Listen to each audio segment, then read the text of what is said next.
વિદ્યાર્થી દેવો ભવ, વાલીગણને નમસ્કાર. ગુરુજનો અમારા જેમણે અમને ભણાવ્યા છે તેમને પણ વંદન.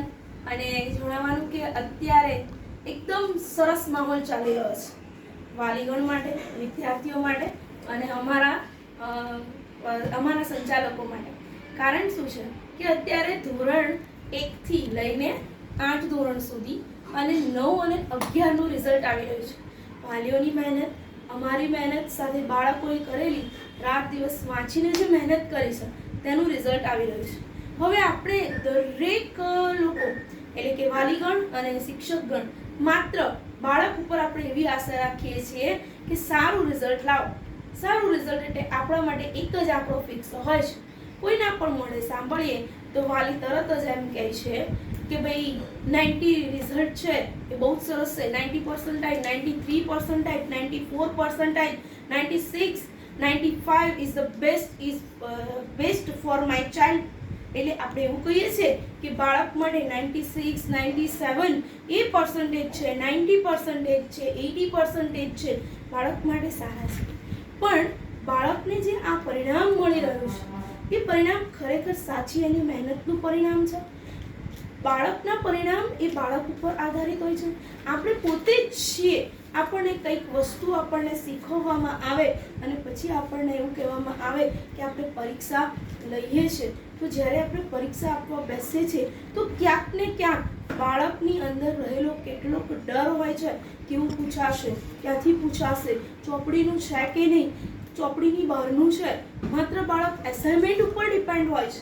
આપણે આ બધી જ ક્લેરિટી કરીએ છીએ કે ભાઈ એસાઇનમેન્ટ એકલું નથી વાંચવાનું, સ્વાધ્યાય પોથી એકલી નથી વાંચવાની, પણ સ્કૂલની અંદરથી એમને માત્ર એક એસાઇનમેન્ટ રૂપી પરીક્ષા લક્ષી એસાઇનમેન્ટ પકડાવવામાં આવે છે, જેથી બાળક એને તૈયાર કરતું રહે છે અને બેઝિક કોન્સેપ્ટ તૈયાર નથી કરતું. આપણે બાળકને અહીંયા ટ્યુશનમાં બેઝિક કોન્સેપ્ટ તૈયાર કરાવીએ છીએ. બેઝિક કોન્સેપ્ટનો મતલબ એવો છે કે પાયાનું જ્ઞાન, દરેક વિષયના પાયાનું જ્ઞાન જો બાળકને મળશે તો ત્યારે 90% હોય, 80% હોય, 70 હોય કે 60 હોય, એનાથી કોઈ ડિફરન્ટ પડતો નથી. હા, એક જ ડિફરન્ટ પડશે આપણને કે ટકાવારી થોડીક બાળકની લો છે. પણ જો અત્યારે પ્રાઇમરી લેવલમાં એનો બેઝિક પાકો થઈ ગયો છે ને, તો આગળ જતા 9th એટલે પ્રી બોર્ડ ગણાય. ત્યાંથી એટલા માટે આપણે મહેનત કરીએ છીએ. સાથે આપણી પાસે ટેકનોલોજી છે. ટેકનોલોજીની અંદર આપણે જોઈએ તો મોબાઈલ, આપણે તરત જ બાળકને કંઈ પણ પૂછે, પીડીએફ સ્કૂલના ટીચરે મોકલી, ટ્યુશનના ટીચરે પીડીએફ આપી છે, આપણે આ કરી નાખીએ, આપણે તે કરી નાખીએ, પણ બાળક ક્યાંક ને ક્યાંક યુટ્યુબમાં એનું રેફરન્સ શોધવા જતું રહે છે. આ જે વસ્તુ થાય છે એમાં એની મેથડ ચેન્જ થઈ જાય છે અને મેથડ ચેન્જ થવાના કારણે બાળકને રિઝલ્ટમાં તકલીફ પડે છે. એક આ મુદ્દો છે, રિઝલ્ટ ઓછું આવવાનું. સેકન્ડ મુદ્દો એ આપણે જોઈએ છે તો સેકન્ડ મુદ્દો કેવો છે તો બાળક 1 થી 4 ધોરણ અને 5 ધોરણમાં સામાન્ય વિષય ભણે છે, મેઇન જેને કહેવાય કે મેથ્સ, ઇંગ્લિશ, હિન્દી, ગુજરાતી. ત્રીજા ધોરણથી અને પર્યાવરણ આવે.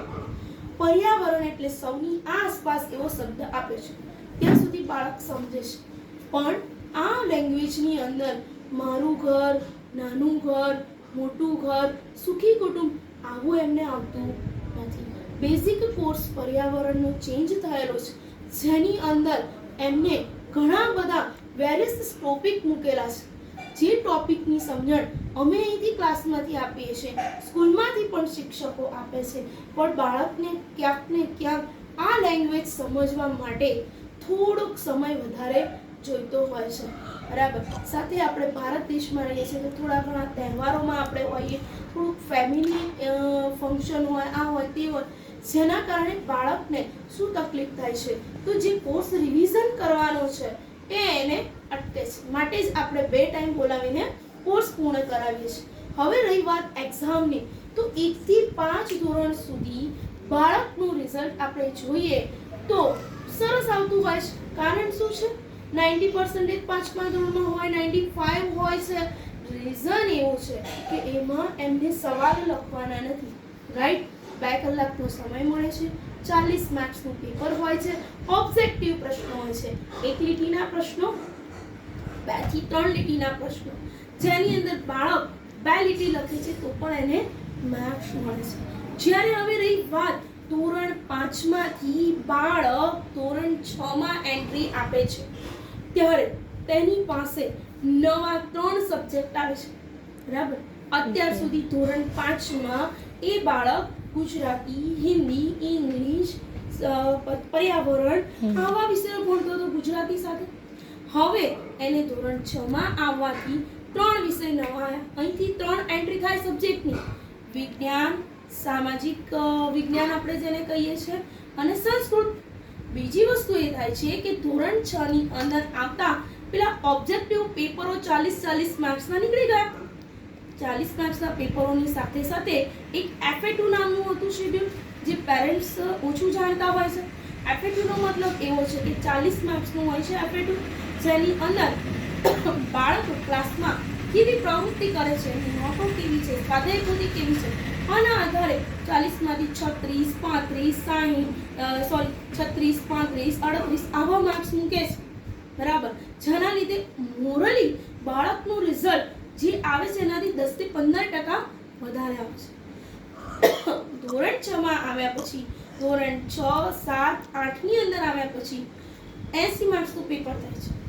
બાળકને આખું પેપર 2 થી 3 પેજનું સવાલવાળું પત્ર આવે છે, એને વાંચવાનું છે.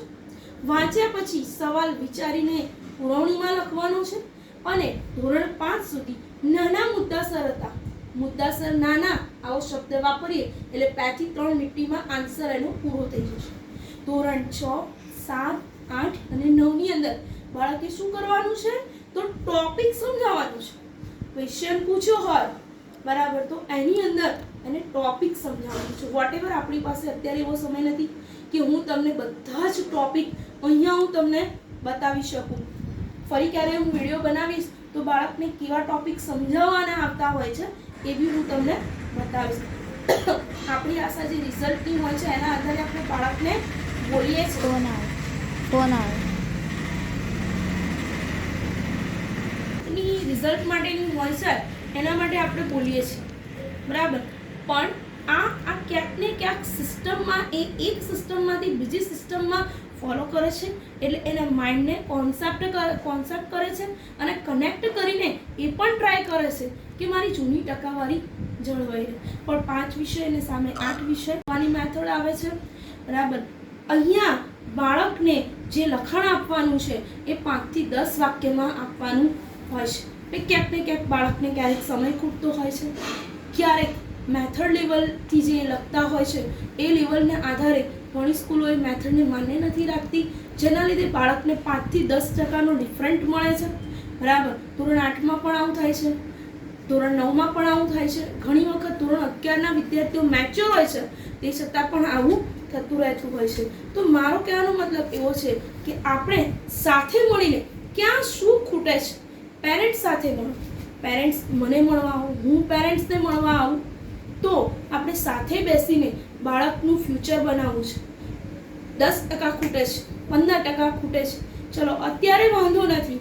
ધોરણ 10માં ગયા, આપણી બાળકની આશા એવી હોય છે કે ધોરણ 10 એ પહેલો પડાવ છે આપણો, તો પહેલા પડાવની અંદર બાળક વીક ના પડવું જોઈએ. એના માટે શું કરવાનું છે? તો આપણે એક ઉદાહરણથી ચાલીએ. એક ઉદાહરણ આપણે એવું લઈએ કે જેમ ઉદાહરણમાં આપણે કુંડું લઈએ. એક કુંડાની અંદર તુલસીનો ક્યારો વાવીએ છીએ. બરાબર. હવે હું રોજ એને 2 કુંડામાં ફેરવ કરીશ તો એક પણ તુલસીનું પાન એની ઉપર પ્રોગ્રેસ થશે નહીં. મતલબ કે તુલસીના છોડનો ગ્રોઅપ થશે નહીં. એક્ઝેક્ટલી બાળકને શિક્ષક ખરાબ છે, સ્કૂલ ખરાબ છે, તારો અભ્યાસક્રમ ખરાબ છે, તારી મેથડ ખરાબ છે વાંચવાની, તું વધારે લખ કરે છે, આ કશું જ કહેવું નથી. આપણે શું કરવું છે? બાળકને રેગ્યુલર એક જ સ્કૂલ, રેગ્યુલર એક જ ક્લાસ અને એની મેથડમાં આપણે પણ સાથે બદલાઈએ. બાળકને કઈ મેથડ ફાવે છે એ મેથડને ફોલો કરીને તેના ક્વેશ્ચન આન્સર નાના ટોપિકથી અમે સમજાવીને તૈયાર કરાવીએ છીએ. પેરેન્ટ્સનું કામ એટલું જ છે, બસ ખાલી એને એટલું પૂછવાનું છે, બેટા તે આજે શું કર્યું? બરાબર. 8 દિવસ આપ આવું પૂછશો ને એટલે વિદ્યાર્થી સામેથી આવીને અમને કહેશે કે ટીચર આ જગ્યાએ આવી વસ્તુ છે, અમને શીખવો. તો અમે તો શીખવીએ જ છીએ, પણ બાળક પોતે એક જ વખત જોયેલું, એક જ વખત શીખેલું નથી કરી શકતા રિવિઝન. રીઝન છે એમની 5 કલાકની સ્કૂલ હોય છે, 2 કલાકનું ટ્યુશન હોય છે, 5 ને 2 7 કલાક થાય. દિવસ એમનો કેટલો છે? 12 કલાકનો. 7 કલાકે આમાં કાઢે છે, તો બાકીના સમયમાં એને 5 કલાકમાં લેસન પણ પૂર્ણ કરવાનું છે. ઉંમર પ્રમાણે તેને થોડું ઘણું એન્જોયમેન્ટ એટલે કે રમવાનું છે, ટીવી જોવાનું છે, આ બધું છે એમાં એના સમય જતો હોય છે. તો બાળકને ચોક્કસ પ્રોપર લેવલે મારે પહોંચાડવું છે. એમાં મને વાલીગણે આજ દિન સુધી મદદ કરી છે, હજુ પણ મદદ કરશે એવું હું આશા રાખું છું. વાલી પણ સાથે મને મળે, આપણે એવું રાખીએ નવા વર્ષે દર 15 દિવસે એક વખત વાલી મને મળવા આવે. નથી આવી શકતા, તમે કામમાં છો, મને ફોન કરો કે બેન આ જગ્યાએ આવું છે. જો ખાસ કરીને મને 2 થી 3 વાલીના ફોન આવે છે.